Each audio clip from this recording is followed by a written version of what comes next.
Hey YouTube, so I wanted to do a video because I've been promising to do this video for a while now, but after the last cycle being a bust, I didn't want to make the video and be snotting and crying all over the place. So today is Friday evening and I really didn't have anything to do.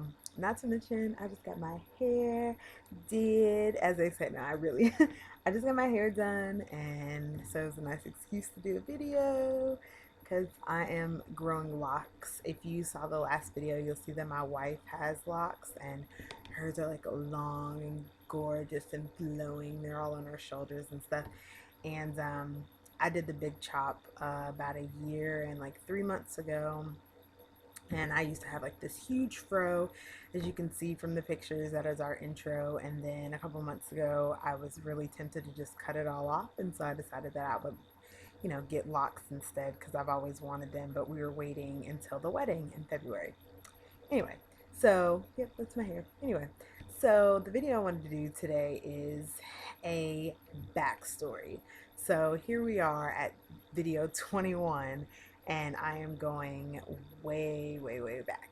I want to go back to the beginning of how all of this started. So before I ever met my wonderful wife, that is Krista, um, I was in another relationship, and I had suffered 3 miscarriages in one summer. So I know I've made mention before that I've had to deal a lot with loss, and so that was the first time that I have ever experienced loss with actually like trying to conceive. And at the time I wasn't trying, but I wasn't preventing really. I wasn't introduced yet to the world of like OPKs and charting and all that other wonderful stuff that I'm introduced to now. I've always wanted to be a mother. Even when I was little, I was the little girl who loved my dolls as much as a rough and tough kind of like tomboy that I was. I still always had that really feminine mommy side to me. And my mom used to ask me what I wanted to be, and I would say, I want to be a family doctor and I want to be a mom. And when I got older, me and my mom laugh about it now. It's really not funny.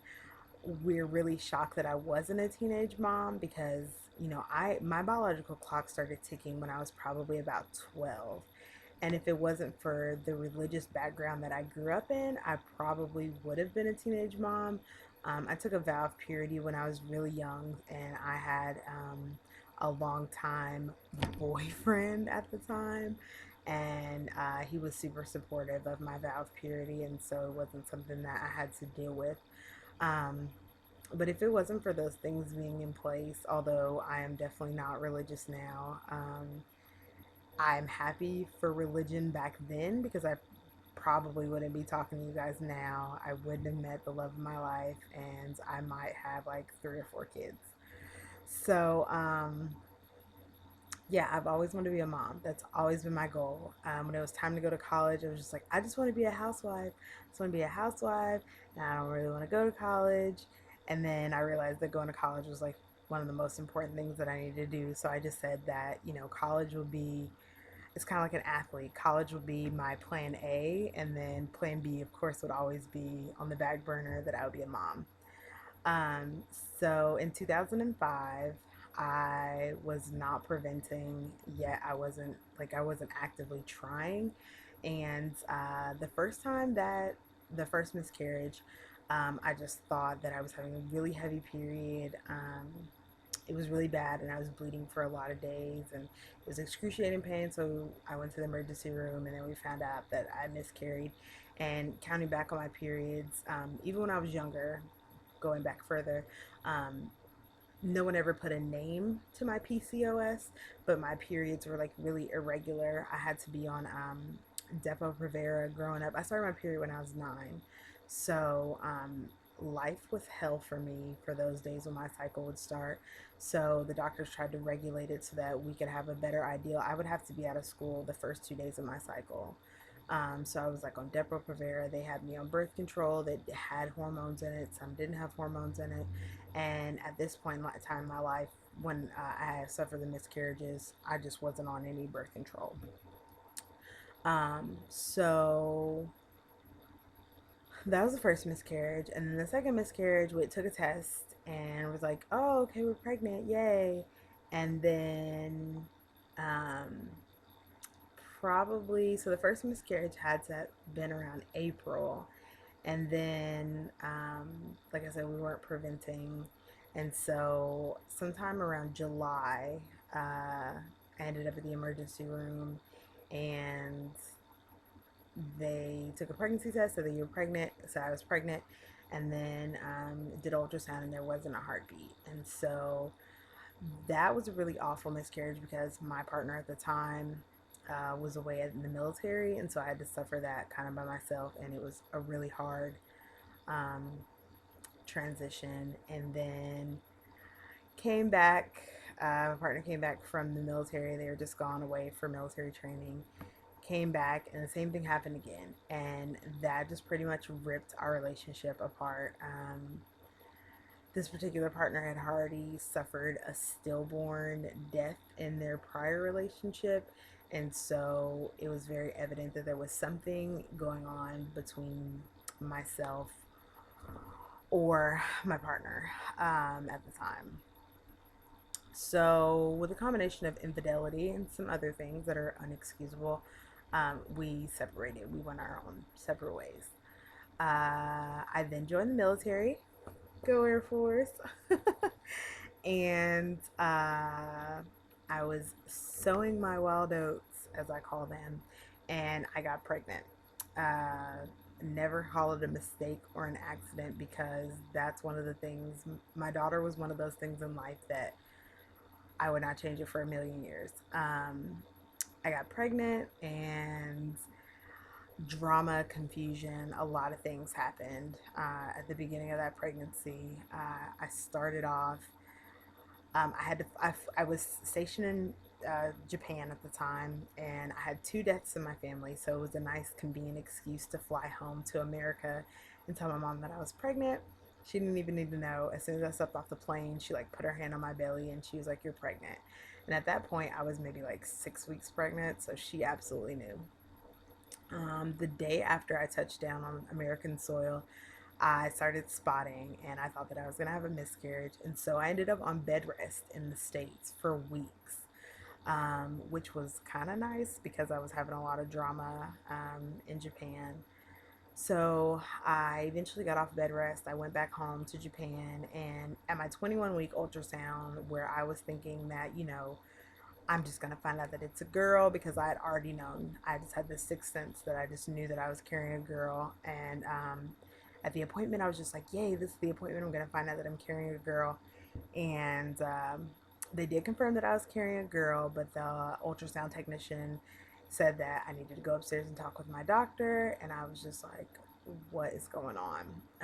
So I went upstairs and I talked to my doctor. My doctor basically said, your daughter has Epstein's anomaly, which is a one in some crazy, I feel like it's 30,000, 300,000. It's basically like lightning striking a person for a baby to get this. It's a malformation of the tricuspid valve. So basically, the tricuspid valve needs to be there to open and close the valve for blood flow, and hers wasn't working. It just kind of like flapped around. And so this caused for her to have this huge enlarged heart. And they basically just looked me in the eye and told me that if we don't get you off of this island, which was Japan, that your baby's gonna die. So, and this was at 21 weeks. So probably around, I would say it was like 6 months. They finally got my paperwork and I got transferred to a base that was close to a great children's hospital. I got stationed in Arkansas. Um, Awful, awful town. Sorry if there's any people from Arkansas that are subscribers or watchers. I hate Arkansas. I lived in Little Rock, well, outside of Little Rock in Fayetteville. It was awful. I hated it there. Um, I was on, let's see, I got to the States and was on American soil for like, I don't know, maybe a day, and I went to preterm labor. And I think it's because my body was just happy to not be in all the drama that was still going on over there with her dad and all kinds of other crazy foolishness. So anyway, I was on bed rest from 6 months, and my mom came down to visit for Thanksgiving of that year. So I got to the States in October. My mom came down to visit for in November, and she like snuck me off bed rest to go and do glamour shots. Now, mind you, I don't know a soul in Arkansas. They moved me there from Japan, and my mom is in Atlanta, and so I'm hours away. So I would be on bed rest every day because I was a complete and total bed rest. So not even allowed to like really sit up. I could go to the bathroom, warm me up something to eat in the microwave, and get back in the bed. And I was in this huge house all by myself. So I really got the chance to get to know my daughter and talk to her and like really get to know her mannerisms. And we just really bonded as a mother and daughter. My mom did sneak me off bed rest during Thanksgiving to go and get some glamour shots pregnancy pictures done. I'm so happy that she did that because I cherish those pictures. My daughter was born on December 27th, after 40 some odd hours of labor, Pitocin.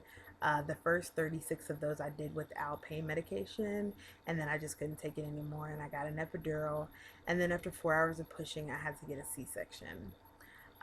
They rushed my daughter off to the children's hospital because she wasn't breathing, and so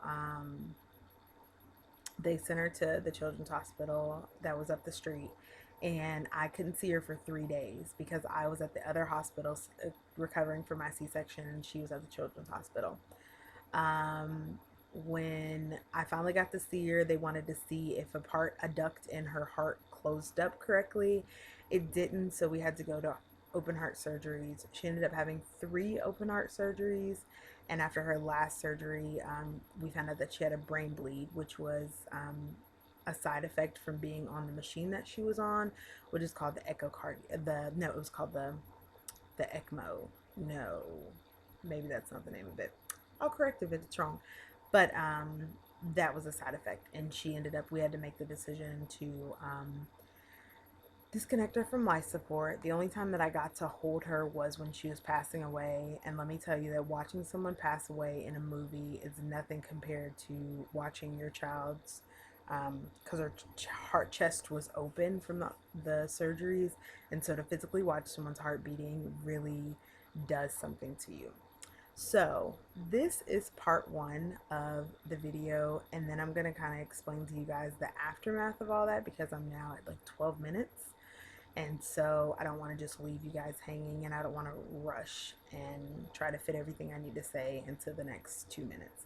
So this is part one. So come on over to part two, and I will finish explaining my story.